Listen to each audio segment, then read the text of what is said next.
नमस्कार दोस्तों। Geography with RNB sir channel में आप सभी का स्वागत है। जैसे कि इस वीडियो से पहले आप लोगों ने देखा कि चट्टान का जो टॉपिक है उसमें अपन ने उसका अर्थ, परिभाषा और उसके जो प्रकार हैं वो सारे पढ़े। उसमें अपने आग्नेय चट्टानों के बारे में, औषधीय चट्टानों के बारे में, कायंत्री चट्टानों के बारे में पढ़ा। आज अपन उसका जो बाकी पोर्शन बचा हुआ है और वेरी इंपॉर्टेंट पार्ट्स हैं, कुछ डायग्रामों के साथ मैं आपको समझाने का प्रयास करूंगा और आपको अपेक्षा है कि बहुत अच्छा समझ में आएगा। तो चलिए, मेरे साथ अपन ने कल देखा था कि 3 प्रकार की चट्टानें होती है और उन सब की अपन ने फॉर्मेशन भी देखी थी, किस प्रकार से वो होती है और किस में बदलती है।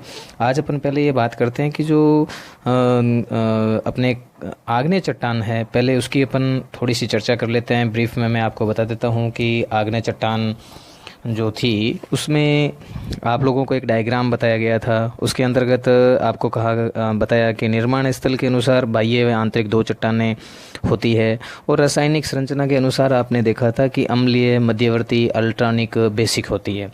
इसमें सबसे महत्वपूर्ण पार्ट निर्माण स्थल के अनुसार बाह्य और आंतरिक रहता है और उसमें भी आंतरिक रहता है। आंतरिक में 2 होती है, पातालीय और अधिपातालीय।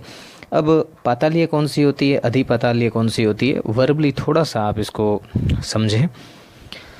देखिए, उत्पत्ति स्थान की भिन्नता के आधार पर आग्नेय चट्टानों को भी 2 वर्गों में रखा जा सकता है, जैसे बहिर्भेदी आग्नेय चट्टान या अंतर्भेदी आग्नेय चट्टान भी अपन इसे बोलते हैं। अंतर्भेदी आग्नेय जो चट्टान है उसमें अपन कह सकते हैं पाताली चट्टान और मध्यवर्ती चट्टान। अब पाताली चट्टानें वे हैं जो पृथ्वी की गहराई में अपेक्षाकृत बड़े परिणाम में ठंडी होकर जमती है। इनके रवे भी बड़े होते हैं, जैसे ग्रेनाइट है, इसके बारे में उपरोक्त अपने चर्चा भी की थी। इसे पाताली चट्टान कहते हैं। मध्यवर्ती चट्टानें वे हैं जो ऊपर आने की प्रक्रिया में बीच में ही जमकर ठोस हो जाती है और इनके रवे ना तो अधिक बड़े होते हैं और इनके जो रवे हैं वो अभी आपको बताया कि इनके रवे न तो अधिक बड़े होते हैं न ही अधिक छोटे होते हैं। और ये जो चट्टान है वो कौन सी होती है, जैसे एग्जाम्पल क्या है, तो अपन इसको डोलेराइट एग्जाम्पल दे सकते हैं। अब आगे देखिए, गैब्रो एवं ग्रेनाइट अंतर्भेदी आग्नेय चट्टानों के उदाहरण हैं। इनके विपरीत इनके बहिर्भेदी पर्याय बेसाल्ट एवं रायोलाइट है। इस प्रकार से आपने इसको समझा। अब मोस्टली अपन मध्यवर्ती जो आग्नेय चट्टानों के विभिन्न रूप कौन कौन से होते हैं, वेरी इंपॉर्टेंट है, आप इसको नोट कर सकते हैं यहाँ। मध्यवर्ती आग्नेय चट्टानों के विभिन्न रूप कौन से हैं, डिफरेंट फॉर्म्स ऑफ हाइपोथेल्सल इग्नीस रॉक्स अपन इसको बोलते हैं।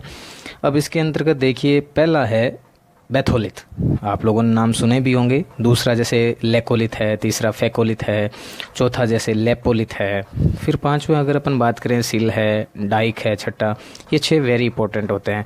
मैं इसके अंतर्गत आपको सभी के बारे में थोड़ा ओरली बताना चाहूँगा। बैथोलिथ क्या होता है, ये प्राय गुबंद के आकार के होते हैं जिनके किनारे तीव्र ढाल वाले एवं आधार तल अधिक गहराई में होता है। मैं आपको एक डायग्राम के द्वारा भी इनको आगे समझाने की कोशिश करूंगा। पहले एक बार आप इनको मेरे ओरल रूप से समझ लें। इनका ऊपरी भाग अत्यधिक असमान एवं उबड़ खाबड़ होता है। ये सैकड़ों किलोमीटर लंबे, 50 से 80 किलोमीटर की चौड़ाई एवं काफ़ी अधिक मोटे होते हैं। बैथोलिथ ग्रेनाइट चट्टानों के रूप में विश्व के अधिकांश पर्वतों के कोर CORE में मौजूद हैं। इसे अपन बैथोलिथ बोलते हैं। और बहुत सारे एग्जामों में आता है कि बैथोलिथ क्या है या इसे क्या कहते हैं। तो देखो, बैथोस एक जर्मन शब्द है, BATHOS, बैथोस एक जर्मन शब्द से इसकी व्युत्पत्ति हुई है, जिसका शाब्दिक अर्थ अपन लेते हैं गहराई। तो इसका मतलब बैथोलिथ का मतलब क्या हुआ, गहराई। ये गुबंदाकार, अभी आपको उपरोक्त मैंने आपको बताया। ज्वालामुखी क्षेत्रों में ये अधिकांशतः पाए जाते हैं और इनका जो अच्छा खासा रूप है वो आपको आगे मैं डायग्राम से बताऊंगा। फिर देखो, आगे अगर अपन बात करें लेकोलिथ की, तो लेकोलिथ ये भी शब्द जो है जर्मन भाषा का है। लेकोस अर्थात चट्टान से बना है। लेकोस अर्थात चट्टान से बना है लेकोलिथ। यह वृहद आकार का उत्तल ढाल वाला गुबंद है। बैथोलिथ किसी भी चट्टान में बन सकता है। Very important, noted this point. Batholith किसी भी चट्टान में बन सकता है, किंतु लेकोलिथ केवल परतदार चट्टान में ही निर्मित होता है। बहुत महत्वपूर्ण प्रश्न है। तो आप लोगों ने अभी देखा कि इसके अंतर्गत लेकोलित किस प्रकार से बनता है। फैकोलित देखिए अगला, जब मैग्मा का निक्षेप तरंगों के रूप में होता है तो इसे फैकोलित कहा जाता है। मोड़ों की अपनति एवं अभिनति में लावा के जमाव के फलस्वरूप इस संरचना का विकास होता है, इसे अपन फैकोलित बोलते हैं। अब कई बार ऐसे देखने में आया है, उदाहरण स्वरूप अगर मैं आपसे बोलना चाहूँ, ज्वालामुखी उद्गार के समय जब मोड़दार पर्वतों की उपनति एवं अभिनति में लावा का जमाव हो जाता है तो इस प्रकार के बने जो चट्टानें हैं उन्हें अपन फैकोलित बोलते हैं। अब आगे आती है लेपोलित। अब लेपोलित ये जर्मन भाषा का शब्द है और लोपास से लिया गया है, जिसका तात्पर्य है छिछली बेसिन। ये भी वेरी इंपॉर्टेंट है। छिछली जो बेसिन है उपरोक्त में से कौन सा है, बेथोलित, लेकोलित, फैकोलित, लेपोलित, तो इसमें है लेपोलित। अब धरातल के नीचे छिछली आकार वाली बेसिन में जब लावा का जमाव होता है तो तस्त्रीनुमा आकार का निर्माण होता है, जिसे लेपोलित कहा जाता है। ये चार वेरी इंपॉर्टेंट है, बेथोलित, लेकोलित, फैकोलित, लेपोलित। जर्मन शब्द से इनकी उत्पत्ति हुई है। ये आप लोगों को मैंने अभी ओरली बहुत अच्छा समझाने की कोशिश की है। एक दो बार आप इसको सुने, आपको याद हो जाएगा, आप नोट कर सकते हैं इसको। आगे मैं एक डायग्राम बताऊंगा, उसमें बहुत अच्छे से देख सकते हैं, समझ सकते हैं। येन केन प्रकरण आपके दिमाग में ये चट्टानें जो हैं वो बहुत सहज रूप से समझ में आनी चाहिए, क्योंकि चट्टान का क्वेश्चन 90% गलत हुआ करता है और अगर इसको 10% जो बचा हुआ पोर्शन है राइट जो होते हैं वो वही विद्यार्थी करते हैं जो इसको बहुत धैर्य से, लगन से, मन से, सहज रूप में पढ़ते हैं और एक एक पार्ट को बार बार पुनरावृत्ति से पढ़ते हैं। क्योंकि चट्टान तीन हैं, तीनों में कौन से रूपांतरित है, कौन सी किस प्रकार से ताप दाब के कारण रूपांतरित हुई है, औषधि कायांतरित में पुनः कायांतरित कौन सी है, शैली चक्र कौन सा है, इसमें बहुत सारे क्वेश्चंस बनते हैं। देखिए आगे चलते हैं। सिल, जब लावा का जमाव विभिन्न परतों के बीच हो जाता है तो उसे सिल कहते हैं। अपेक्षाकृत पतली सील, सीट, SHEET कहलाती है। सील चट्टान के परतों के समानांतर पाई जाती है, अर्थात इनका क्षैतिज हॉरिजॉन्टल विस्तार होता है। यह कई मीटर मोटी होती है, इसे अपन सील बोलते हैं। और सील की विशेषता अगर देखी जाए तो ये चट्टानों के परतों के समानांतर होती है। लास्ट में आता है एक अगला मध्यवर्ती आग्नेय चट्टानों का जो रूप है जिसको अपन डाइक कहते हैं। और डाइक में भी सील के समान ही होती है, परंतु इनकी विशेषता जो मुख्य है वो परतों के मध्य ये लंबवत वर्टिकल विस्तृत होती है। मतलब ये जो डाइक है वो खड़ी होती है, सील जो है वो अपन अगर इसको बोलना चाहे पड़ी होती है, हॉरिजेंटल होती है जिसको कहते हैं, और ये जो होती है वर्टिकल होती है। तो सील तो क्या है, हॉरिजेंटल होती है, क्षैतिज अवस्था में होती है, और डाइक क्या होती है, वर्टिकल होती है। ये भी अपने आप में एक क्वेश्चन है। यह कुछ सेंटीमीटर से सैकड़ों मीटर की मोटाई में भी होती है और विभिन्न प्रकार की स्थलाकृतियों टोपोग्राफी का निर्माण भी करती है। अब अपन आगे अगर इसके बारे में मैं थोड़ा सा बोलना चाहूँ तो आप देखिएगा कि जब डाइक की कठोरता समीपवर्ती चट्टान से अधिक हो जाती है तो आसपास की चट्टान अपरदन से कट भी जाती है और डाइक ऊपर की तरफ निकली रहती है। जब डाइक पड़ोसी चट्टान के समान संरचना की होती है तो लगभग समान रूप ही बनता है। ये इस प्रकार से एक आपका पोर्शन क्लियर हो जाता है, जिसके अंतर्गत आग्नेय चट्टानों के मध्यवर्ती जो पार्ट थे वो कौन कौन से थे या किस प्रकार से हैं। अब मैं इसका एक चित्र आपको बताना चाहूँगा, तो आप थोड़ा सा इस पे गौर करें, देखें। मेरे पास एक इसका डायग्राम था बहुत अच्छा सा, तो मैं इसको आपको समझाना चाहूँगा। मुझे बहुत अच्छा लगेगा जब आपको ये समझ में आएगा। देखिए अपन ने सबसे पहले बोला था बैथोलिथ। ये जो गुंबदनुमा आकृति है बैथोलिथ, मैं इसको आपको अच्छा आराम से यहाँ समझा सकता हूँ। बैथोलिथ क्या है, ये प्राय गुंबद के आकार के होते हैं जिनके किनारे तीव्र ढाल वाले एवं आधार तल अधिक गहराई में होता है और इनकी ऊपरी भाग अत्यधिक असमान रहता है। ये जो देखो असमान रहता है, मैंने अभी आपको बताया था ये बैथोलिथ है। यहाँ अपन ज़्यादा समय नहीं लेंगे, इसलिए आप इसको ध्यान रखना है। ये 50 से 80 किलोमीटर की चौड़ाई में होते हैं, ठीक है। और विश्व के अधिकांश पर्वतों के कोर ये होता है, मतलब आंतरिक भागों में होते हैं। उसके बाद में आप लोगों को देखिए आगे अपन कहते हैं लेकोलिथ है। इस लेकोलिथ की विशेषता मैंने उपरोक्त बताई थी, मैं आपको यहाँ और बता देता हूँ कि पृथ्वी की धरातल के निकट परतदार चट्टानों के बीच गुंबदाकार संरचना मैग्मा के जमने के कारण इसका निर्माण होता है। तो ये देखो, ये गुंबदनुमा संरचना है, पृथ्वी के धरातल के नज़दीक है। कौन सा, लेकोलिथ। कई बार ऐसे भी प्रश्न पूछ लिया जाता है कि पृथ्वी के धरातल के नज़दीक कौन सा भूभाग है, तो उसमें ये आ जाता है बैथोलिथ है, लेकोलिथ है, सीट है, या दूसरा कोई पार्ट दे दिया जाए तो आपको इसमें कौन सा बताना है, लेकोलिथ बताना है। बस यही चीज़ों का ध्यान रखना है। ये देखो डाइक है, उसके बाद में लावा प्रवाह आ रहा है, इस प्रकार से ये ज्वालामुखी नुमा स्थलाकृतियाँ, ये शील है और डाइक खड़ा होता है। तो ये स्थिति आप यहाँ बहुत अच्छे से समझ सकते हैं। अब मैं आपका सीधा ध्यान आकर्षित कराना चाहूँगा, जिसमें आप लोगों को थोड़ा सा सहूलियत रहे, औषधि चट्टानों पर मैं ले जाना चाहूँगा। और औषधि चट्टानों के जो मुख्यतः डायग्राम बनते हैं या औषधि चट्टानें क्या है, तो उस पर भी मैं आपको थोड़ा सा एक बार याद दिला दूं कि परतदार जो चट्टानें हैं, सेडिमेंट्री जो रॉक्स हैं, उसे ही अपन औषधि चट्टानें बोलते हैं। और देखिए, पृथ्वी की उत्पत्ति के बाद से ही उस पर आनाछादन की शक्तियाँ कार्यरत रहती है, जिसमें अपक्षय व अपरदन के द्वारा शैलें टूटकर उसी स्थान पर या अनंतर जमा होती जाती है। इन विभिन्न शैलों के द्वारा प्राप्त शैल चूर्ण जीवावशेष एवं वनस्पतियों के एक के ऊपर एक परतों के रूप में जमा होने से निर्मित जो शैल बनती है वे औषधि या परतदार कहलाती है। ये शैल भूपृष्ठ के 75% भाग पर फैली है। इनकी विशेषताएं अपन ने कल देखी थी, आपको बताई थी। आज अपन यहाँ विशेषताएं नहीं देखेंगे, इनका निर्माण कैसे होता है उस पर अपन चर्चा करेंगे, आपको ये समझ में आएगा। देखिए, औषधि शैलों का एक संगठन है और इस संगठन के अंतर्गत आप देख सकते हैं कि ये 8% है। यहाँ पे 8% चूना पत्थर से बनती है ये चट्टान, और 12% इसमें बलुआ पत्थर है और 80% इसमें सेल है। देखिए, औषधि शैलों का संगठन इस पूरे 100% में 80% पर आपका क्या है, सेल, और 12% पर आपका क्या है, बलुआ पत्थर, और मात्र 8% पर क्या है, चूना पत्थर। इस प्रकार से अगर पूछा जाए कि औषधि चट्टान में सबसे ज़्यादा मात्रा किसकी है, तो सेल की है। सबसे कम किसकी है, तो चूना पत्थर की है।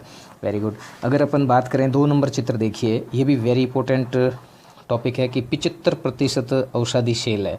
अगर अपन क्षैतिज रूप की बात करें, धरती के ऊपर हॉरिजॉन्टल बात करें, क्षैतिज तल पर वितरण की बात करें, तो औषधि 100% में से 75% सेडिमेंट्री रॉक्स हैं।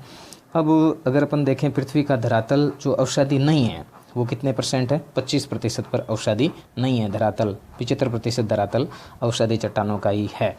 अब आपके जहन में एक क्वेश्चन और आया होगा कि तो सर आग्नेय चट्टानों का रोल क्या रहता है। देखिए, इस डायग्राम में आप बहुत अच्छे से समझ सकते हो कि आग्नेय और रूपांतरित चट्टानें 95% पर है। आग्नेय और रूपांतरित चट्टानें 95% पर है, और ऊर्ध्वाधर तल पर वितरण पृथ्वी का आंतरिक भाग, अगर अपन देखो ऊर्ध्वाधर मतलब वर्टिकल रूप से अगर अपन देखें तो पृथ्वी का जो आंतरिक भाग है उसमें औषधि जो चट्टान है उसका मात्र 5% है, और 95% किसका है, आग्नेय और रूपांतरित चट्टानों का है। इस प्रकार से आप लोगों ने ये 3 डायग्राम देखे बहुत अच्छे से कि किस प्रकार से ये औषधि चट्टान का संगठन है। उसके बाद में आपने देखा कि किस प्रकार से ये क्षैतिज अवस्था में है और ये किस प्रकार से वर्टिकल ऊर्ध्वाधर अवस्था में है। ये आग्नेय चट्टानों के रूप होते हैं। औषधि चट्टानों के बारे में थोड़ा सा मैं यहाँ आपको और बता देना चाहूँगा। औषधि चट्टानों के रूपांतरण से बनी शैलें कौन सी है, शेल है वो स्लेट बनती है, चूना पत्थर संगमरमर बनती है, चौक और डोलोमाइट संगमरमर बनाता है, बालू का पत्थर क्वार्टजाइट बनाता है, कॉन्ग्लोमेरेट क्वार्टजाइट बनाता है। आग्नेय चट्टानों के रूपांतरण कल अपने देखे थे, ग्रेनाइट नीस है, बेसाल्ट एम्फीबोलाइट है, बेसाल्ट सिस्ट है। रूपांतरित चट्टानों के पुनः रूपांतरण से बनी शैलें जो होती है, स्लेट है वो फाइलाइट है, फाइलाइट जो है सिस्ट है, गैब्रो है, सर्पेटाइन है। और उसके बाद में लास्ट में देखिए एक शैली चक्र जो है वो भी आपको चट्टान का एक चक्र होता है। इसके अंतर्गत देखो औषधि चट्टानें हैं, यहाँ आपको आग्नेय चट्टानें हैं, रूपांतरित चट्टानें हैं। आग्नेय चट्टानों से ही क्या बनता है, अवसाद चट्टान बनता है, अवसाद से फिर क्या बनता है, रूपांतरण बनता है, रूपांतरण से फिर क्या बनता है, आग्नेय बनता है। अब इसके अंदर सबसे पहले सब में उत्थान होगा, उसके बाद में अपक्षय होगा, फिर अपर्दन होगा, दफन होगा, ताप और दाब होगा, ये क्रियाएं सब में चलेगी। तो देखो आप इधर भी चलेगी, ये उत्थान हो रहा है, अपक्षय और अपर्दन हो रहा है, दफन, ताप और ये सब चीज़ें एक साथ चलती है। तो कहने का मतलब ये है कि आग्नेय चट्टानों से अवसादी, अवसादी से कायांतरित या रूपांतरित, ये फुल पुनः शैली चक्र चलता रहता है। कई बार ये सीधी भी रूपांतरित हो जाती है आग्नेय चट्टानें, और फिर ना ये प्रोसेस इस प्रकार से चलता है। तो ये जो चट्टानों का जो मोस्टली आप लोगों ने बहुत सारी चट्टानें किस प्रकार से इनके प्रकार होते हैं, ये चट्टानें में से कौन से क्वेश्चन आते हैं, किस प्रकार के क्वेश्चंस आते हैं, ये जो सारी चीज़ें हैं आप लोगों ने बखूबी देखी। फिर भी इनके अंतर्गत कुछ क्वेश्चंस और बनते हैं जो मैं अभी आपको ओरली बोल के यहाँ समझा देता हूँ कि वैसे कौन से प्रश्न हैं जो चट्टानों से संबंधित प्रश्न आते हैं। तो कई बार मेसा नाम पूछ लिया जाता है कि मेसा क्या है, या मेसा से संबंधित चट्टान कौन सी है या इसके बारे में। तो देखिए, मैं आपको यहाँ स्पष्ट एक चीज़ बताना चाहूँगा कि चट्टानों के ऊपर स्थित बेसाल्ट चट्टान टोपी कैप के समान दिखाई पड़ता है। इस प्रकार की स्थलाकृति को मेसा कहा जाता है। चट्टान के ऊपर बेसाल्ट चट्टान टोपी के समान जो दिखाई देती है, बेसाल्ट एक चट्टान है और इसके ऊपर एक टोपी नुमा, एक तीखा कैप नुमा जो स्थलाकृति दिखाई देती है, उसे मेसा कहा जाता है।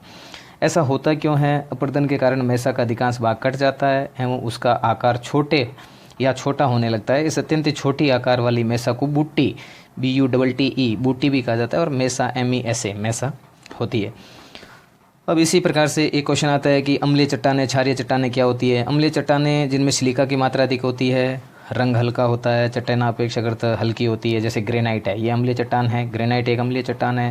क्षारीय चट्टानें कौन सी होती है? गैब्रो है, बेसाल्ट है, रायोलाइट है, ये होती है। इसकी विशेषता क्या है? सिलिका की मात्रा कम होती है, जबकि अम्लीय में सिलिका की मात्रा अधिक होती है। और क्षारीय में फेरोमैग्नीशियम की प्रधानता होती है। लोहे की अधिकता के कारण चट्टानों का रंग गहरा होता है, इनका घनत्व भी अधिक होता है। इस प्रकार से आप लोगों ने ये कई क्वेश्चंस और समझने की यहाँ कोशिश की है। और औषधि चट्टानों के बारे में आज अपन ने काफ़ी अच्छी जानकारी प्राप्त की। इसके अलावा पवन द्वारा निर्मित जैसे लोयस है, वो पहले मैंने आपको बता चुका हूँ। हिमानी द्वारा निर्मित बोल्डर क्ले है। और अब कुछ एक दो चीज़ें बता के अपन इस वीडियो को पूरा करते हैं। जल में भी कुछ निर्मित होती है, जैसे कि सैंड स्टोन है, बलुआ पत्थर कहते हैं, गोलाशम जैसे कॉन्ग्लोमेरेट है, क्ले चीका मिट्टी है, शेल है। सिल्ट एवं क्ले के संगठित होने से शेल का निर्माण होता है। दोबारा थोड़ा नोट करें, नोटेड दिस पॉइंट। सिल्ट एवं क्ले के संगठित होने से सेल का निर्माण होता है, क्योंकि औषधि में आप लोगों ने देखा था अभी कि सेल का जो परसेंट है वो कितना है? 80% है। तो ये सेल कैसे बनती है? सिल्ट एवं क्ले के संगठित होने से सेल का निर्माण होता है। अब एक चीज़ और बताता हूँ, जैविक तत्वों द्वारा निर्मित कौन सी होती है? जैसे कि चूना पत्थर है, खड़िया है, ये जीव जंतुओं द्वारा निर्मित होता है। पेड़ पौधों द्वारा निर्मित कौन सी होती है? पीट, कोयला, लिग्नाइट, ये पेड़ पौधों द्वारा होती है। रासायनिक तत्वों द्वारा निर्मित कौन कौन सी है? जैसे डोलोमाइट है, सेंधा नमक है, रॉक साल्ट जिसको अपन बोलते हैं, जिप्सम, चूना पत्थर, लाइमस्टोन आदि। इस प्रकार से ये सारी चट्टानें रहती है। और बाकी आप लोगों ने रूपांतरित चट्टान के बारे में देख ही लिया था, कल मैंने आपको समझाया था। तो प्यारे साथियों, ये चट्टानों का जो टॉपिक है वो यहाँ कंप्लीट होता है। आगे के वीडियो में चट्टानों से संबंधित जितने प्रश्न बनते हैं वो अपन एक बार और देख लेंगे। तो शुरू से इन दोनों वीडियो को देखें, आपको इसके अंदर बहुत सारी जानकारी मिलेगी। एक दिन एक वीडियो में और आपको इससे जितने भी संबंधित क्वेश्चंस बनते हैं, आज तक जितने भी क्वेश्चंस आए हैं, उन सब के बारे में बताया जाएगा। और अगर आरपीसी की बात करें, फर्स्ट ग्रेड है, सेकंड ग्रेड है, थर्ड ग्रेड है, इन सब एग्ज़ामों में तो इनमें कई बार सीधे सीधे क्वेश्चन आते हैं। जैसे कि मेरे पास एक पेपर है, मैं आपको बताऊंगा, जियोग्राफी का पेपर है, जो 2014 में एक पेपर हुआ जियोग्राफी में। और इसके अंतर्गत एक क्वेश्चंस आया जो मेरे सामने है, मैं आपको बताना चाहूँगा। यहाँ आप सारे साथी देखें, निम्नलिखित में से कौन सी रूपांतरित चट्टान नहीं है? स्पष्ट है क्वेश्चंस हैं ये। तीसरा ही प्रश्न था, संगमरमर, ग्रेनाइट, क्वार्ट्जाइट और सिस्ट। तो इसका जो सही आंसर है कि रूपांतरित चट्टान नहीं है। अब ग्रेनाइट तो मुख्य चट्टान है ही, तो इसके लिए ये राइट आंसर है कि ये रूपांतरित चट्टान नहीं है। इसी प्रकार से अगर मैं इसका पृष्ठ और पलटूं या अपन इसको देखें कि और कौन सा क्वेश्चन इसके अंतर्गत आया है, तो इसके अंतर्गत एक क्वेश्चंस मैं आपको और बताऊंगा जो इसी के अंतर्गत आया है। जैसे देखिए यहाँ ही है ये, जैसे पौधों, जंतुओं एवं अन्य सूक्ष्म जीवों के अवशेष संबंधित है। अब इसमें भी एक चट्टान का क्वेश्चन आया, आरपीसी का ही फर्स्ट ग्रेड एग्जाम में है। तो घूम फिर के ये रीट में, सेकंड ग्रेड में, थर्ड ग्रेड में, हाँ, अदर यूपीसी एग्जामों में सब जगह आते रहते हैं। आग्नेय चट्टानें, रूपांतरित चट्टानें, औषधि चट्टानें और वितलीय चट्टानें। तो इसमें पूछा क्या है? पौधों, जंतुओं एवं अन्य सूक्ष्म जीवों के अवशेष से संबंधित चट्टान कौन सी है? तो इसके अंतर्गत आप लोगों को बताना है कौन सी चट्टान है। तो इसमें सेडिमेंट्री रॉक्स है, ये आप बहुत अच्छे से जानते हो, अवशेष से संबंधित है। तो सेडिमेंट्री रॉक्स है जिसके अंदर जीवावशेष पाए जाते हैं।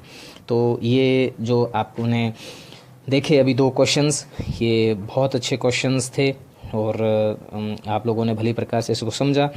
आगे के वीडियो में अपन चट्टान का एक जो परीक्षा की दृष्टि से क्वेश्चन जो बनते हैं उनको भी अपन इसके अंतर्गत रखेंगे।